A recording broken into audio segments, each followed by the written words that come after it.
Assalamualaikum warahmatullahi wabarakatuh. Perkenalkan, nama saya Holipa Nuraisah, mahasiswa Universitas Bina Sarana Informatika Kampus BSD, kelas 19 2A27 Sistem Informasi. Di sini saya akan menjelaskan mata kuliah Sistem Basis Data Pertemuan 13 tentang perancangan dan implementasi basis data menggunakan DB Designer. Di sini saya akan membuat sedikit tutorial bagaimana menggunakan DB Designer melalui website dari DB Designer. Sebelum melanjutkan ke pembuatan DB Designer melalui websitenya, kita akan membuat 3 tabel terlebih dahulu dengan ketentuan sebagai berikut.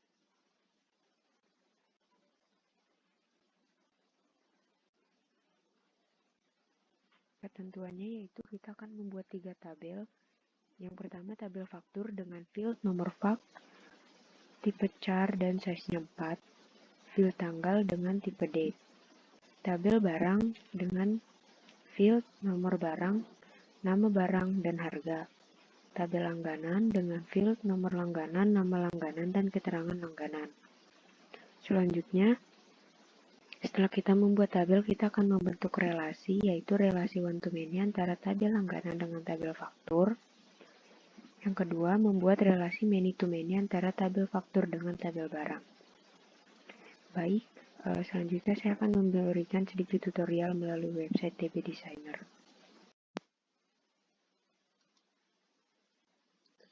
Baiklah teman-teman, di sini saya sudah membuka website dbdesigner.net, di mana di sini saya sudah masuk menggunakan akun saya. Buat teman-teman yang belum membuat akun, teman-teman bisa login sebagai tamu atau guest. Nah, di sini karena saya sudah masuk ke akun saya, langsung saja saya membuat create project. Nah, selanjutnya ini adalah tampilan awal dari website DB Designer. Untuk membuat tabel, kita pilih menu insert, lalu kita pilih table. Kita geser ke tengah supaya kelihatan. Nah, di sini ada table di mana namanya masih untilted dan belum ada fieldnya. Untuk dapat mengeditnya, kita dapat mengklik icon tersebut.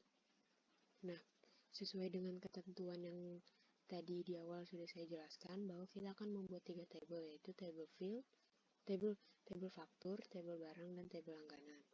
Di sini pertama kita akan membuat table faktur.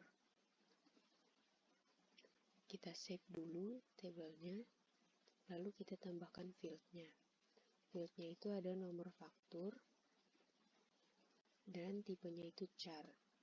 Nah teman-teman, karena di website DB Designer ini nggak ada tipe char, maka kita ganti menjadi tipe varchar. Sebenarnya sama aja, cuma varchar itu lebih panjang tipenya, karena kalau char itu maksimal 30 dan varchar itu maksimal 255. Di sini kita masukkan size-nya 4, lalu kita pilih nomor faktur ini sebagai primary key. Lalu kita save. Nah, maka akan tampil field yang tadi kita buat, yaitu nomor faktur dengan tipe varchar, size-nya 4. Selanjutnya kita tambahkan field harga, field tanggal, tipenya itu date. Kita save. Nah, di sini sudah masuk 2 field. Selanjutnya kita buat table lagi. Kita geser, kita buat table barang. Di sini sebenarnya kita bisa langsung menambahkan field. Namun supaya detail, kita harus masukkan nama tabelnya dulu supaya terurut. Jadi kita masukkan ada nomor barang, tipenya itu varchar, size-nya 4, primary key, lalu kita save. Kita tambah field lagi, yaitu nama barang, tipe varchar, size-nya 20. Kita save, kita add lagi harga. Tipe harganya itu harusnya di dalam modul integer, karena di sini tidak ada integer. dan nilai harga itu tidak selalu bilangan bulat, maka kita menggunakan float untuk mengganti tipe data integernya. Karena di harga ini belum tentu semua akumulasi nilainya itu berbentuk bilangan bulat, maka kita gunakan float yang nilainya nanti desimal. Kita hapus, kita save. Nah, di sini sudah ada 3 field yang terbentuk. Selanjutnya kita insert satu tabel lagi, yaitu tabel langganan.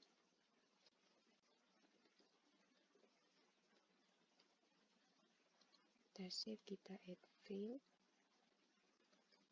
nomor langganan, tipenya varchar, size-nya 4. Primary key, kita save, kita add nama langganan, varchar 20.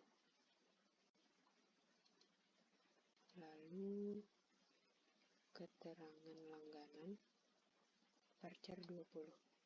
Kita save.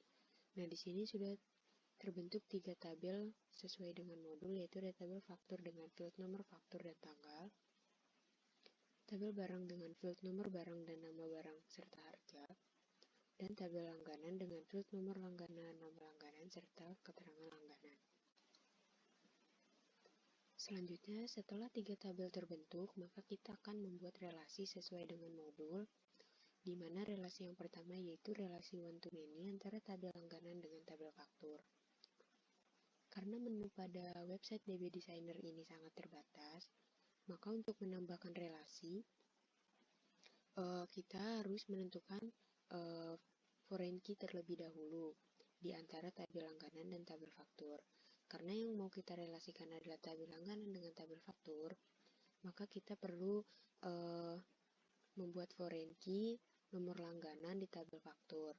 Nah, untuk membuat foreign key, kita dapat mengklik icon pensil, lalu kita checklist bagian foreign key. Nah, di sini ada referensi table. Mau kita pindahin foreign key ini kemana? Lalu fieldnya apa? Nah, karena di sini relasinya ke tabel faktur, maka kita pilih referensi tabelnya yaitu faktur dengan fieldnya yaitu nomor faktur. Selanjutnya kita update. Nah, maka akan terbentuk relasi seperti ini. Selanjutnya yang kedua yaitu relasi many to many antara tabel faktur dengan tabel barang. Nah, untuk itu di tabel faktur kita harus menentukan foreign key terlebih dahulu, dan di tabel barang kita akan menentukan foreign key terlebih dahulu juga, karena relasi many to many ini akan membentuk 3 tabel, maka kita harus menambahkan foreign key di kedua tabel tersebut. Kita tambahkan foreign key terlebih dahulu di tabel faktur. Foreign key-nya yaitu ke tabel barang dengan nomor barang, kita update. Nah, untuk di tabel barang juga kita tambahin foreign key. Ini ke tabel faktur, kita update. Nah, maka relasi many to many akan membentuk 2 tanda panah seperti berikut.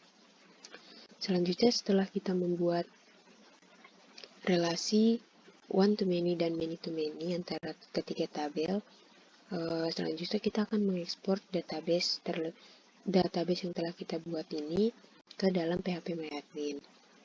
Sebelum melanjutkan ke dalam PHP MyAdmin, jangan lupa teman-teman aktifkan software XAMPP dengan modul MySQL. Setelah diaktifkan, baru teman-teman buka website PHP MyAdmin-nya.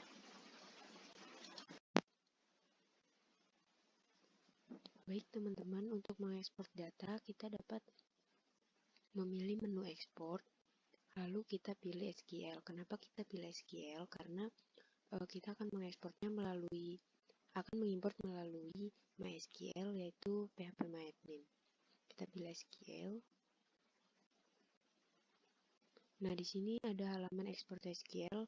Di sini kita dapat memilih database-nya. Ada database MySQL, MS SQL Server, SQLite, PostgreSQL, Oracle. Nah, karena kita akan menggunakan MySQL, maka kita pilih yang MySQL, lalu kita klik Generate SQL. Nah, teman-teman, setelah kita mengklik Generate SQL, maka akan tampil seperti berikut tampilannya. Nah, setelah kita lihat, kita dapat mendownload SQL file untuk kita import di dalam PHPMyAdmin. Kita download terlebih dahulu. Nah, di sini dia akan mendownload namanya sesuai dengan nama yang kita buat di DB Designer ya. Karena di sini filenya belum saya namain, maka dia akan otomatis bernama untilted file ya. Nah, di sini sudah terdownload. Lalu kita bisa masuk ke dalam localhost. Nah, selanjutnya jangan lupa kita buat database terlebih dahulu. Di sini kita masukkan DB penjualan 1. Di sini saya namain database-nya yaitu DB penjualan 1. Lalu kita buat database. Nah, database penjualan 1 sudah terbuat. Lalu kita pilih menu impor. Kita pilih file. Nah, di sini ada file yang tadi telah kita download, kita pilih filenya. Lalu kita klik open.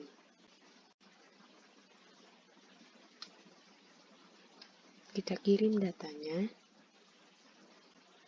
Nah, ini udah berhasil ya teman-teman. Tabel yang tadi sudah kita buat di dalam DB Designer sudah masuk ke dalam PHPMyAdmin. Untuk lebih detailnya, coba kita lihat DB penjualan 1, database DB penjualan 1.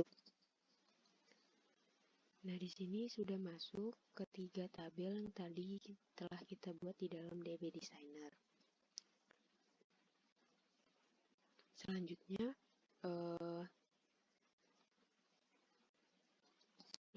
karena pada modul hanya sampai mengekspor data, dan di sini tutorial yang saya berikan cukup memenuhi modulnya sampai bagian ekspor, maka saya akhiri tutorial membuat database di dalam DB Designer, lalu dipindahkan datanya ke PHPMyAdmin. Mohon maaf apabila penjelasan dari saya kurang jelas. Kurang lebihnya mohon maaf. Wassalamualaikum warahmatullahi wabarakatuh.